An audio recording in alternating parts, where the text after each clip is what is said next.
Well, so thank you for joining us for the discussions, and of course, sports was good, and that win by Portugal was also a good one as well. And Rafa Nadal always showing that he's the king of clay. But moving on, we have to do the discussions, and topical currently is the subject of the One Village, One Dam. And the NDC, they issued a statement, Sami Jamfi signed a statement, well, the party seems to be raising issues about the fulfillment of the promise itself, and it follows concerns that have been raised by sections of the media about the type of dams, so-called, that had been constructed, and whether they really measured up to the standard of dams that should be constructed as part of the One Village, One Dam concept. And we have to respond, also help us do some of the discussions on the subject. Mohammed Aziz is a member of parliament for Myong, and he's here. He's a member of the NDC as well. Thank you for joining me. Thank you and good morning, Roland. It's been a while. And it's also good that we brought you here because you're a member of parliament for Myong, and Myong is located in northern Ghana. Yes. And so you're very much used to the concept of what a dam should be and what role it should play. Exactly. So far, have you witnessed any of the dams that have been constructed by government? Good morning to our viewers and good morning to my constituents back in Myong. Yes, I have seen one. I remember that on my last visit to the constituency, I went to a community called Manyini. I went to pay a visit to the people of Manyini, and when I got there, and I said I'd been told that the government had come to do a dam for them. What the community chief told me was that, Honorable, just take some 5 minutes walk down where we are seated from, and you will see a gutter that they came to dig for us, and that it wasn't a dam. What government came to do for them was a gutter. And so I just laughed over it. And really, when I got to the site, it didn't qualify even as a dugout. And so I've seen one. And I'd want to congratulate our National Communications Officer for bringing some attention to bear on this matter, because this was a pledge that was made by the then Mr. Akufo-Addo, now President Akufo-Addo. People down south may be thinking that he's fulfilling his One Village, One Dam project. But trust me, most of them don't even qualify as a dugouts. And I'm surprised that government is still insisting that they are digging, they are doing dams in the previously 3 northern regions, now 5 northern regions.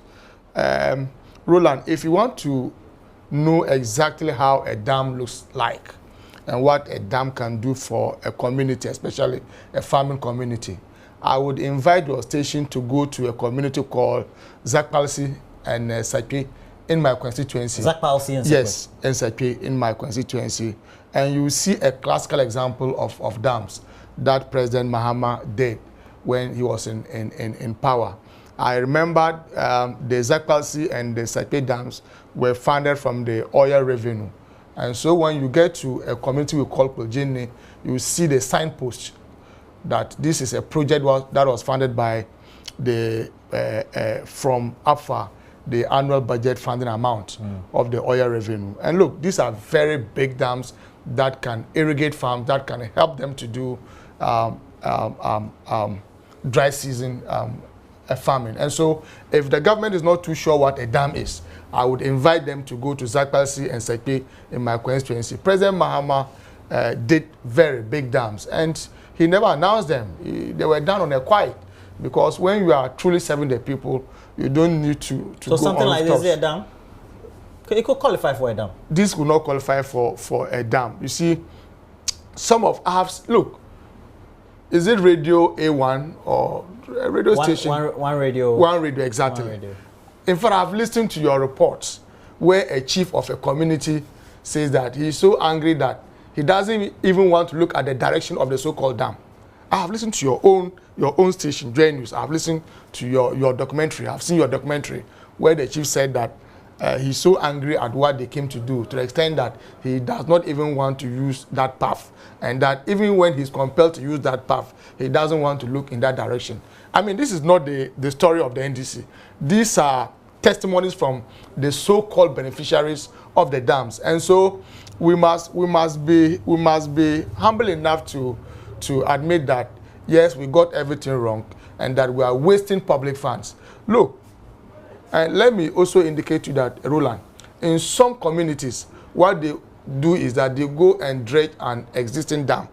In a community called Dabani, in my constituency again, all that they did was to go and make an attempt to dredge an old dam. You don't need more than 10,000 Ghana cedis to dredge a dam. And so if you go and award a contract to someone costing between 200 to 300,000 Ghana cedis to go dig a dam, and the person goes to dredge a dam, an existing one, within 2 or 3 days. Why?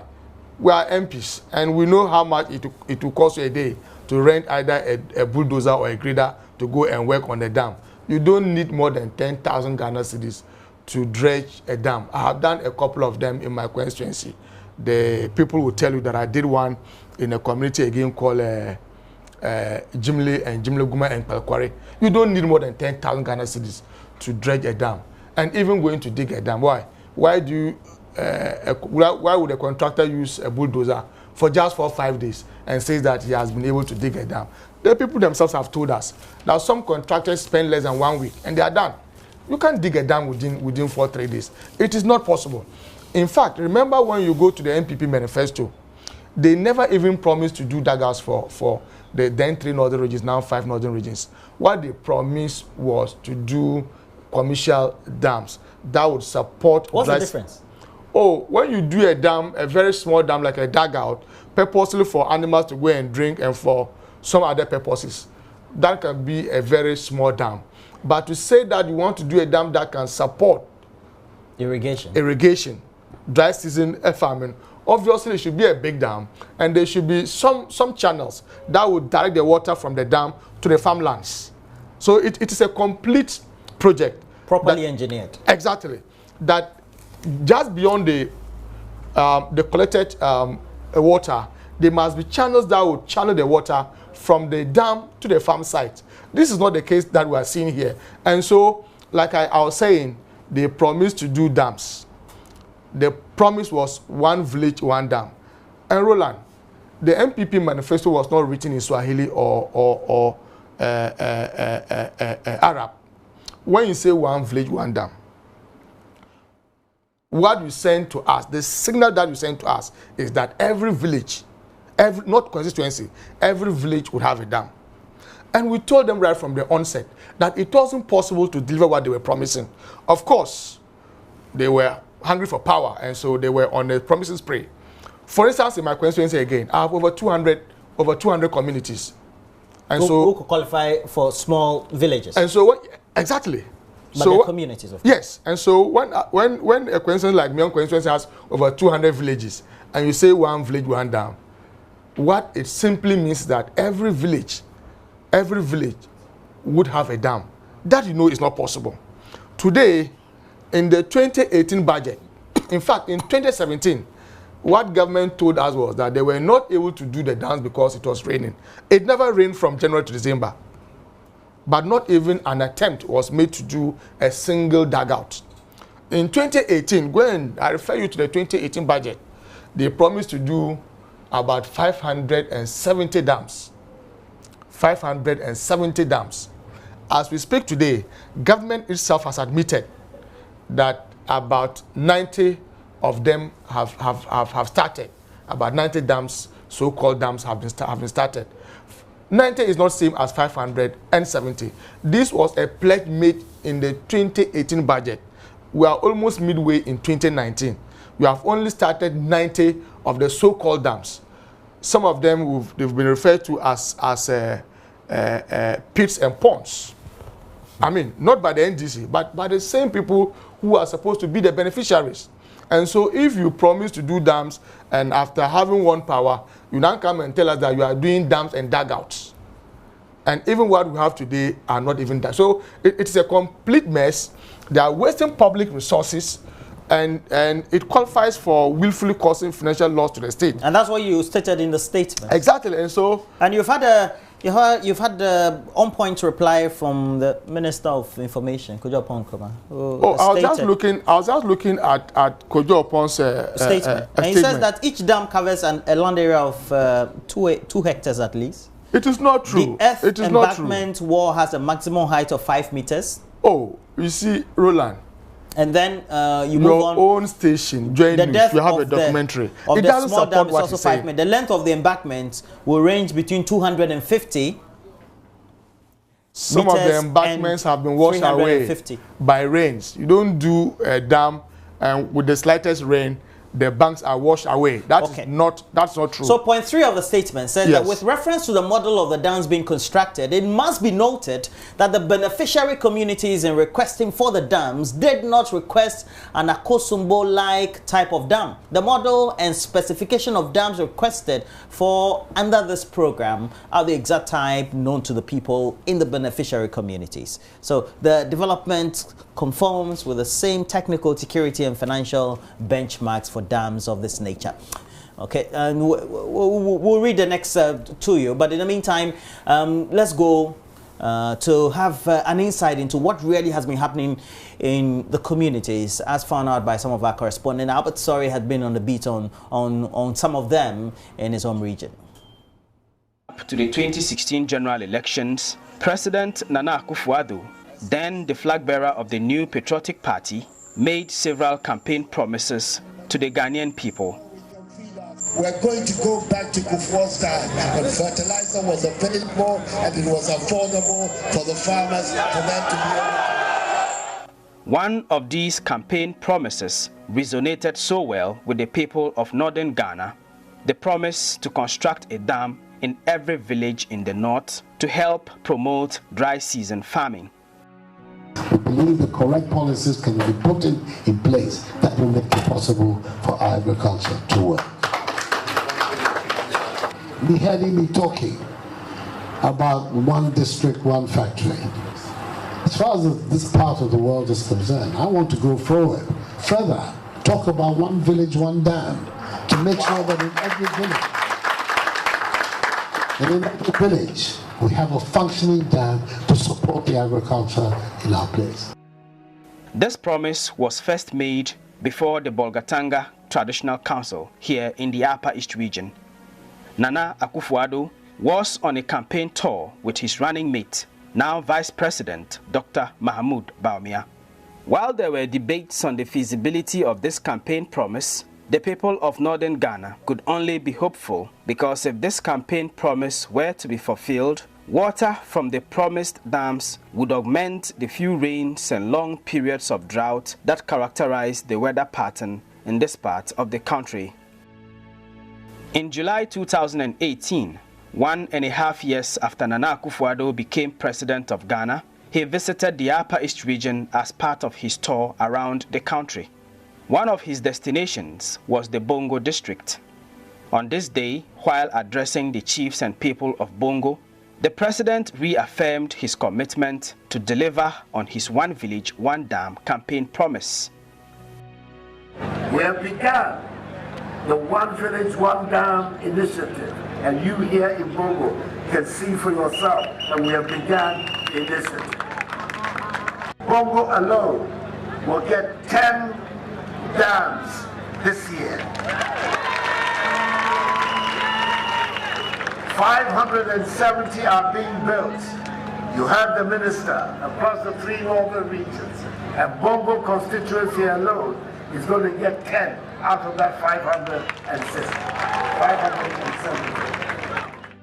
He had earlier cut sword for the construction of a dam at Ayopia, a community in Bongo. This marked the takeoff of the One Village, One Dam initiative. It is now almost a year after the president's visit to Bongo, so we return to the Ayopia community, where we begin our series of stories from communities that are getting their share of the One Village, One Dam initiative. It is okay for us, even though we're looking for a bigger dam whereby it can serve as dry season farming. Unfortunately, we didn't have that, but what we have, I think we'll still be content with it. This is the Ayopia Dam, the dam which the president himself cut short for its construction to begin in July last year.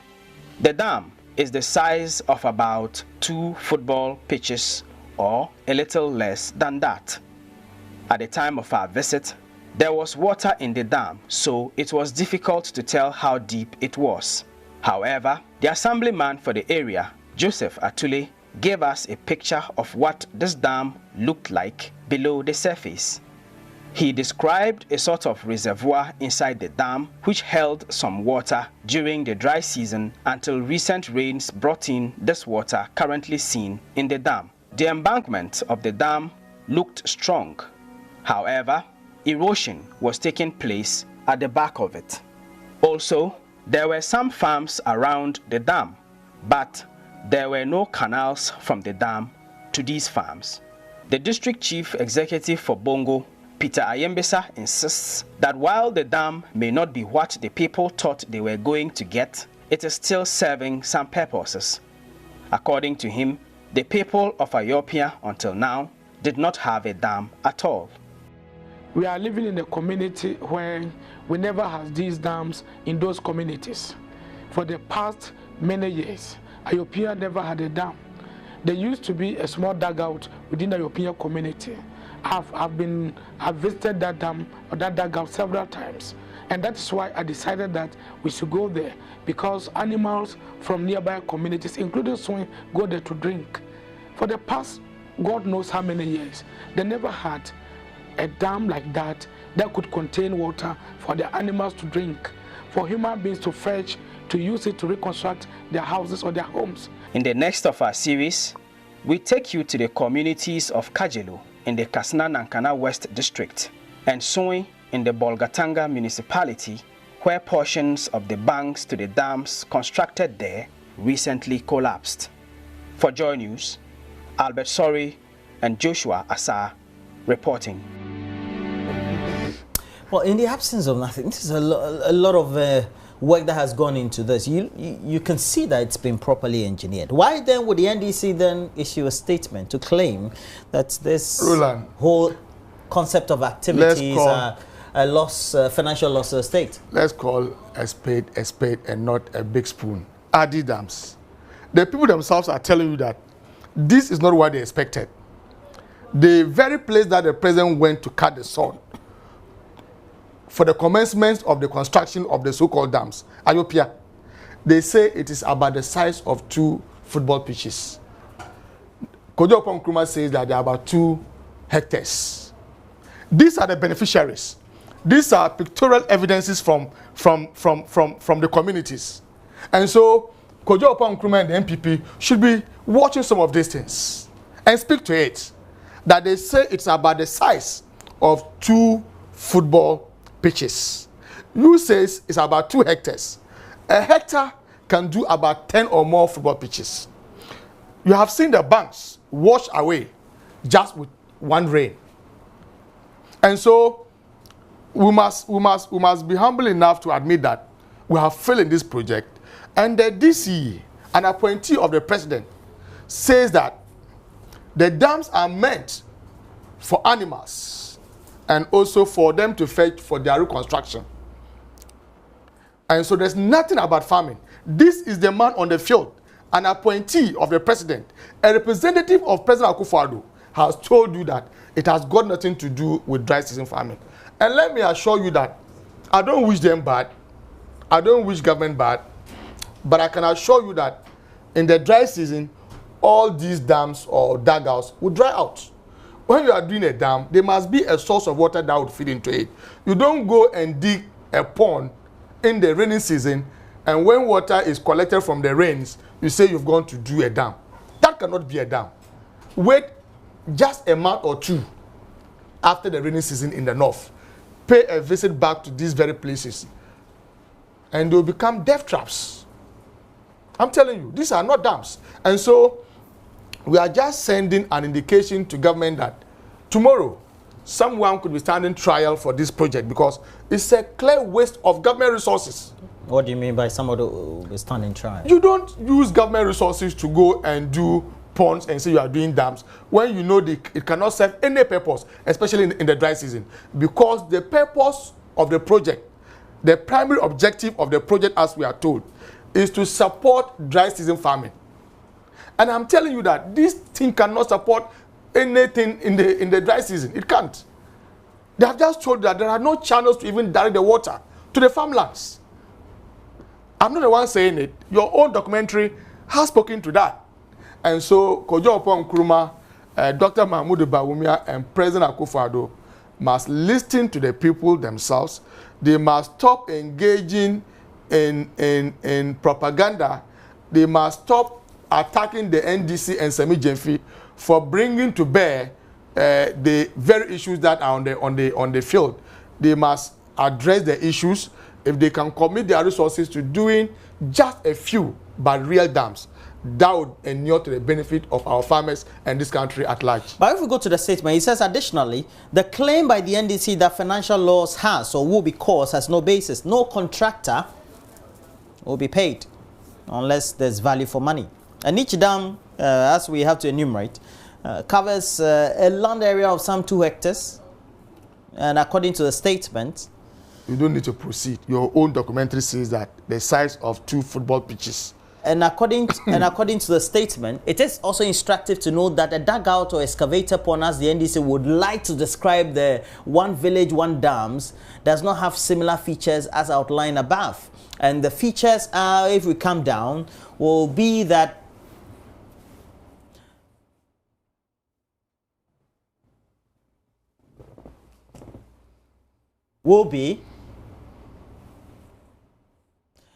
the length of embankment will range between 250 meters and 350 meters. The width of the embankment wall is 4 meters. At the central part of each dam is a dugout, which is the depression or the inner chamber of the dam. And this depression has the size of 80 by 50 meters with the depth of a maximum of some 2.5 meters, tapering to 0 at the shallow end. That's good technical language. Are you sure the NDC did a proper assessment of what was in the field for you to come out with that statement and those conclusions that you made? This statement is coming from the Information Minister of President Akufo-Addo. You should not expect anything less from this. No. All that he is interested in doing is to paint the government good and to portray the government as delivering on their campaign promises. But just don't rely on what I'm telling you this morning or what Sami Jemfi has told you through his press conference. Listen to the people themselves. We don't need to debate this matter. That what they are doing are not dams. They don't even qualify as dugouts. Some of them have become death traps. People are falling into those pits and died. There are records to that. That people are falling into them, not drowned though, and died. And so, Kojo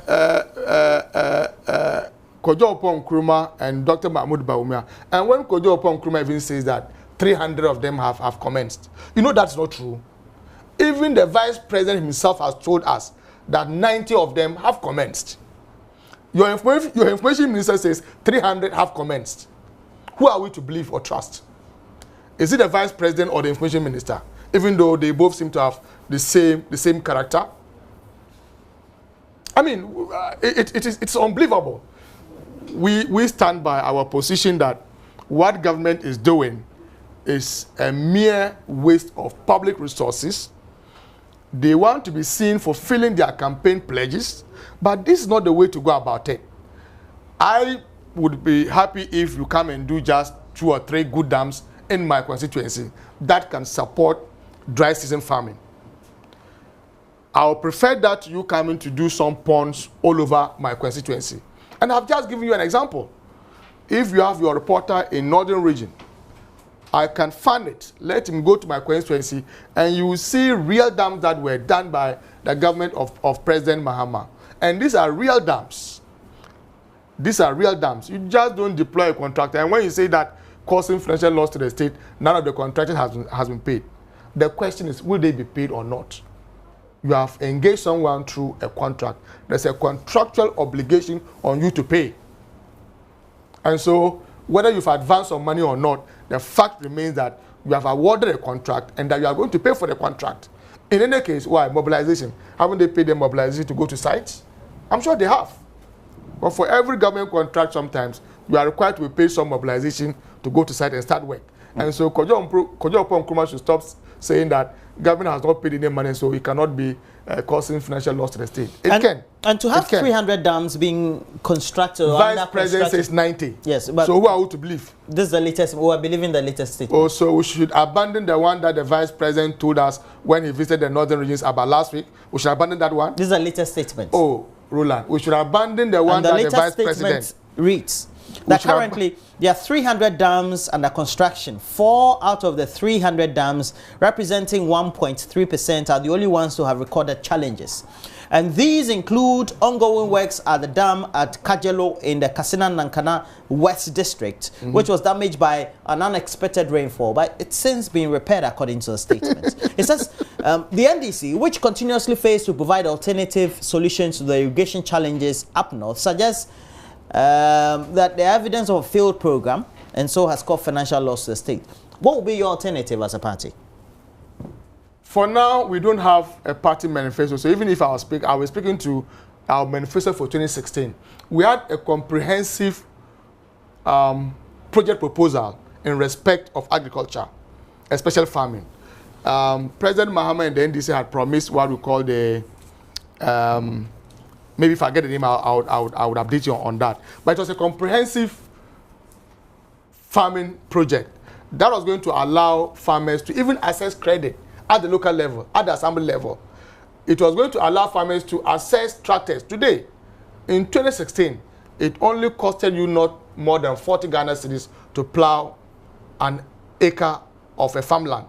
Today, as we speak, you need not less than 80 Ghana cedis. Well, things have gone up. Exactly, and so transportation costs, and so with the influences of spare parts costs. I agree. And so he's challenging us on our project proposal in respect of irrigation, and I'm saying that we had a complete proposal that was even going to allow farmers to access tractors at the assembly level to go and farm, be given fertilizers. Almost every input was to be given, and after you harvest, you come and pay back the cost of the items that you've come to benefit, and then take away your profit. That was a complete answer to our farming challenges in this country. It's not just about doing some fertilizer subsidy and wanting us to believe that this is the first time we are seeing a fertilizer subsidy. You go and do ponds and say you are doing dams. No, these are propaganda activities that they are engaging. No, but these are real. They are on ground. No matter what it is, what is on ground is what myself and you have just seen from the very side that they are doing those so-called ponds. And if you do analysis of what has transpired and what the data is and what we've picked from the field, it looks like government's own initiative on planting for food and jobs and the other relevant agricultural policies seem to have dwarfed whatever criticism that the NDC will throw at government. No, when it comes related to agriculture, vis-a-vis the one village, one dam. It's possibly because we don't research. It's possibly because we don't ask questions. When you do a program like Planting for Food and Jobs, and you say it's a major boost to agriculture, I'm saying that fertilizer subsidy has been with us in this country since the inception of the Fourth Republic. And you are aware that this is not the first time that we have a fertilizer subsidy. You see, when you do a project like Planting for Food and Jobs, you should be expecting 3 things. You should be expecting crop yield to increase.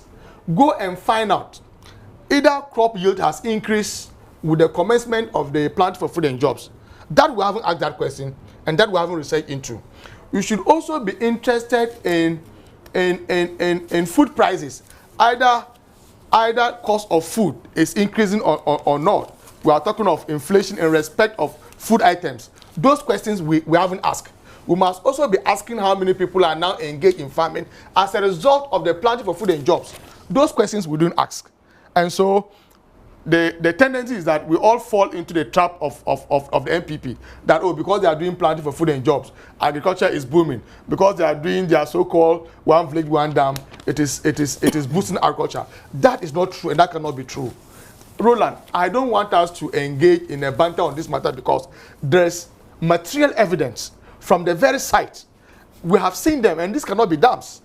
They don't even qualify as dugouts. And so our National Communications Officer described them perfectly for what they are. The evidence on the ground has supported that. Kojo Oppong Nkrumah and the MPP and Dr. Mahmoud Bawumia can engage in all the semantics, they can engage in all the propaganda. Why? How does 2 football pitches compare to 2 hectares? It's not possible. The reality is on the ground, and on the 7th of December 2020, people are going to cast their votes, not based on what Dr. Mahmoud Bawumia tells us or what Kojo Oppong Nkrumah tells us, but people will cast their vote based on what they see in their own localities. I've just told you of my own constituency. When I went, they say, oh, Honorable, they've come to do some gutters, so I was going and see it. And when I went there, it was really a gutter and not even a dugout. In my own constituency. Look, we should be questioning a lot of the things that they claim they have done. They say they've done some water projects in my constituency. They've done water closets. Not even a single water closet have they done. But go and check the 2019 budget. And you see the kind of work that they say they have done, for instance, in my own constituency. Perhaps you not visited every part of your constituency. Oh, Roland, I don't want to sound boastful, but I'm in charge of my constituency. I have daily updates of happenings in my constituency. I visit my constituency, and I can tell you that nothing is happening on the field. Why? Go to Jimle, go to Pelquari. They say they have done dams in those villages. It's not true. Go and check the 2019 budget. Clearly stated that they've done dams in Jimli, they've done a dam in Pelquari, they've done some in Tijo. Don't worry, we have 6 more months to go. You see, at least 4 months for the financial year. To say that you have plans to do dugouts or ponds in Jimli is different from saying that you have constructed dams in them. It's not true. It's not true. If there's anyone in Jimli, even the MPP chairman in Jimli, if they can call and confirm what I'm saying or confirm what the budget statement says, that they've done a dam in Jimli, they've done one in Tijo, it's not true. But you see, people sit in Accra here and they say, hey, government is doing the one village, one dam in the north. That's the propaganda. You enter Trotro, you go to the lorry stations, and the impression is that they are delivering on their campaign pledge to do dams, when in fact they are doing ponds in just a few selected communities. But ultimately, these will be needed for the purposes of irrigation when it comes to the dry season. Roland, the DC has just told you. But it will be done. No, the DC has just told you. Government says it will be done. The DC has just told you that it is meant for animals and also for them to reconstruct their homes. The man has told you. Because the very thing that they've come to do in his assembly, he knows very well that he cannot support dry season farming. So if the man on the ground, who is not an NDC person, a true and blue MPP person, says that what we have done, it is meant to support the reconstruction of their homes, not even construction, reconstruction of their homes, and also for animals to go and drink. Why do you want me to believe in Accra that those so-called dams will support dry season farming? Look, wait when the rain stops. Visit all those sites, and you are going to see dry clay at those sites. That one I can assure you. Why? You say you want to support dry season farming, and there are no even channels. Even if you go and do a pond or a dugout, create a channel that would get the water run from the so-called dam or dugout or pond to the farmland. That you are not doing. The so-called dam is here, the farmlands are there, and say you want to support it? Doesn't make sense to you? Anyway, you can only expect that from a non-performing party like the MPP, to think that we are so gullible and that we'll take everything that they tell us. The Ghanaian public is wide awake today. Would it mean, as a member of parliament, also just away from the press conference or the press statement by the party, you could also be asking some critical questions in parliament as well? Several members have asked questions on that matter. I remember my colleague for Bole, Honorable Yusuf Suleimana, asked the same question. He asked the question, what was the nature of the dams? It was at that point that the minister talked about they are going to do dams and dugouts. And he asked, I remember I was in the chamber, Honorable Bolly asked if they were going to be able to support dry season farming with it. And the minister was categorical and said they were going to do channels to direct water from their so-called dams to the farmlands. Is that what we are seeing today? And that is even my problem. You ask questions of ministers and they just walk in and give you political answers and walk out. And nobody will do a follow-up on that. That's one problem that I have with that, with that. Because Parliament is supposed to play an oversight over the executive. They are supposed to give us answers that are candid. Because when you walk to Parliament to speak to us, it is assumed you are doing so under oath. And so the minimum you can do would be to be truthful to us. And so when you come and say, after constructing the dams, we are going to create some channels that will direct the water from the so-called dams to the farmlands. And this is what you are doing. And that minister still remains a minister, enjoying all the pegs that goes with his office. I mean, this cannot happen in a serious democracy. It cannot. It cannot. It cannot. Well, moving on, we've had some responses also on many other related subjects. Okay. And there was a whole briefing done by the Minister for Information on an article that had been written by a former Minister of Communication. And Edward Omane had said that the debt stock of the country had increased to 200 billion Ghana cedis, and it meant that there was nothing to show for it. It was followed by a press conference by the minority side in Parliament as well. Yeah. But that has since been debunked conclusively to just buttress the point that government has been making, that we've had credible use of whatever has been borrowed so far. Roland, sometimes we need to go beyond the messenger and look at the message itself. What are the issues here? Is it true that our debt stock has moved from 120 billion Ghana cedis to 198 billion Ghana cedis or not? This is from the Bank of Ghana website. Go and check, and the data is there. It is not something that we have manufactured at the ND's headquarters. No, that the debt stock of this country, as we speak today, as at the end of March 2019, was 198 billion Ghana cedis, almost 200 billion Ghana cedis. You cannot contest the fact that as at the time this regime took over, our debt stock was 120 billion Ghana cedis. It is also true that as at the time that President Mohammed took over in 2009, our debt stock was about 9.5 billion. And so almost 10 billion. And simple mathematics, if we were to subtract 10 billion from 120 billion, it gives you a net value of 110 billion. 10 billion from 120 billion, it gives you a net value of 110 billion. What it means that throughout the tenure of President Mills for 4 years, President Mahama for 4 years, we added 110 billion Ghana cedis to our national debt stock. It's also true that what that meant was that as at the time we were leaving power in 2016, the debt stock of Ghana from independence to 2016 December was 120 billion Ghana cedis. Today, as we speak, it is almost 200 billion Ghana cedis, as at the end of March 2019.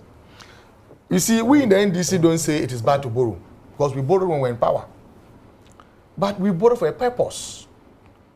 Is that like you going to take a bank facility with your payslip? You have two options, either to go and start constructing a house for yourself and your family, or you can decide to go and use that one to buy chinchanga. That's the difference between the MPP and the NDC. We have asked them repeatedly to tell us what they have used the 80 billion that they have borrowed for. They should tell us if they have been able to construct a hen coop nationwide. At least if for nothing at all, there's available evidence that the government of President Mahama spent over $2 billion in the health sector, health infrastructure. There's available evidence. The hospital that we did, yesterday I was passing through the Ghana Police Hospital. work has stalled there. Even projects that we completed, they are not humble enough to go and commission them. The University of Ghana Medical Center, remember the Bruhaha, and they went to even commission part of it. The Bank of Ghana medical facility is still wasting. Your own station has done tremendously well in exposing finished projects that remain uncommissioned and so not being put to use. We are asking them to tell us what they have done with the 80 billion that they have gone to borrow. You are a member of parliament. Yes, I am. Considerable amounts of these agreements have passed through parliament. Exactly. Yes, and for each agreement, yes, there's a reason or rationale why they are borrowed. So the question that arises is that when they come and say they are borrowing for ABCD, do they use it for it? If they do, well, you're in parliament. Myself and you would have seen. You are in parliament. Yes, you're supposed to play you're supposed to play an oversight role. Yes. As a legislature. Yes. To find out whether the agreement that you initial or you approved. Yes. After initialization. Yes. Have really come to certain fruition, or how have the terms been panning out? So at the end of the day, you also should be culpable if you claim the monies may not have been used appropriately. We cannot because there's no way the government of Ghana will borrow for an infrastructural project and would not go and execute. Externally. But Roland, let me give you a very classical example. Please do. The very first bond that they did, the $2.25 billion US bond that they did, with all the questions around it, we were told that that bond was meant to reprofile our national debt. Very well. Right? Few months later, we realized that it was being used to finance the budget. It took the honorable member for Tamale South and the minority leader to file and have our motion to force them to present to Parliament all documents relating to the utilization of that bond. It emerged that they had used it to finance the budget. And so they can come to you for a loan facility for a project. And once that money is advanced to them, once that loan is approved and they assess the funds, it would be used for a different thing. That's not unusual. Parliament, you did it in government too. Oh, I have told you that out of the monies that we borrowed throughout our 8-year tenure in office, we have several projects, the Kwame Nkrumah interchange. I'm sure President Akufo-Addo uses that interchange almost all the time. The Terminal 3 at the Kotoka International Airport, which I'm sure President Akufo-Addo and Dr. Mahmoud Bawumia and all their ministers used, right? We have several hospitals that were constructed. About 123 E-blocks were started, about 50 completed and commissioned before we left office. Access to drinking water increased from 53 to over 80%. Access to electricity increased from around 50 to 80%. We have tangibles, we have concrete things to show for what we borrowed for, even though we were insulted. And I'm saying, the question we're asking today, with the 80 billion that they have borrowed, Dr. Mahmoud Bawumia, who once worked at the Bank of Ghana, and made us understand that it was unnecessary to borrow. In fact, I said it was almost criminal to borrow. Today, he and Nana Akufo-Addo, within 2 years... So you have no difficulty about borrowing? We have no difficulty about borrowing. And you claim that you have not seen what has been done with the money that have been borrowed? You must borrow in such a manner that is sustainable. But you must borrow and utilize them. But there's no way, if you borrow, to reprofile debts. When you are reprofiling debts, you should expect your debt stock to come down. There's no way you're going to say it's a virtual transient activity. You don't reprofile debts. So you don't expect to see an infrastructure, an edifice to be around for you to have evidence. Roland, I have just allusions to. I think it makes a lot of logic. Are you aware of a CHIPS compound, not a district hospital, a CHIPS compound, a 3-classroom block, initiated and completed by this regime? Maybe you have refused to see. Have you seen one? You have refused to see. Have you seen one? There are many of them that have been completed over the period. Perhaps maybe not initiated within the term, but have been completed within the term of the Akufo-Addo-led administration. Mention one project that you know that is monumental, like the Ghana Gas infrastructure, the Atrabo Gas, or Terminal 3, or the Circle Interchange. So what do you want? You want a big project? I'm saying that if you have gone to borrow within 2 years, about 80 billion Ghana cedis, and you are unable to show anything for it. But we're doing a lot of things as a country. Things like what? There's free SHS. You may not see a building or a statue of human beings. Free SHS is ongoing. Let me help you. No, wait. Total budget from 2017 to date is about 1.8 billion. Let's net it. Let's even assume that all the money for free senior high school came from the borrowing. Let's net it. In that case, why would you go and borrow and do free senior high school when you have taken over 100 billion in tax and non-tax revenue? Why? You're building social capital. Social capital, you don't go and borrow to do free senior high school. Social capital is not important. Let's even assume they did so. Because the contribution of the human resource that are currently benefiting from free senior high school in the next 10 years and 20 years on the economy will be enormous, will be unquantifiable. Let's assume that because free senior high school is so important, government can go and borrow and fund it. Net 2 billion from 80 billion. And you have 78 billion. Let's account for it. If you know of any project, even in your own community, that they have initiated and completed, even a Henku, they can point to it. Meanwhile, we're told that it is almost criminal to go and borrow. Dr. Mahmoud Ibrahim said that he had worked at the Bank of Ghana. I'm sure when you look through his CV, you will still see Bank of Ghana. He has worked there. He's going to borrow as much as 80 billion and cannot show anything for it. The very person they call incompetent, they criminalize him for borrowing about 110 billion over a period of 8 years. If this trend was to continue, if this government was to borrow 80 billion every 2 years, what it means that for between 2017 to 2020, they would have borrowed 160 billion. Can we continue? Some of the borrowing also, at least we've had about 14 billion borrowed because of the banks. Oh, that's not even part of the 198 billion. Sino Hydro is not even part of it. If we were to add Sino Hydro, because they say it's a barter trade, it's not a loan facility. It is not, so don't add it. But myself, you know, it's a loan facility. When you go and take money from someone to construct roads and other infrastructure. We're going to have the end product of whatever it is we're going to get from the bauxite. Is that not our property?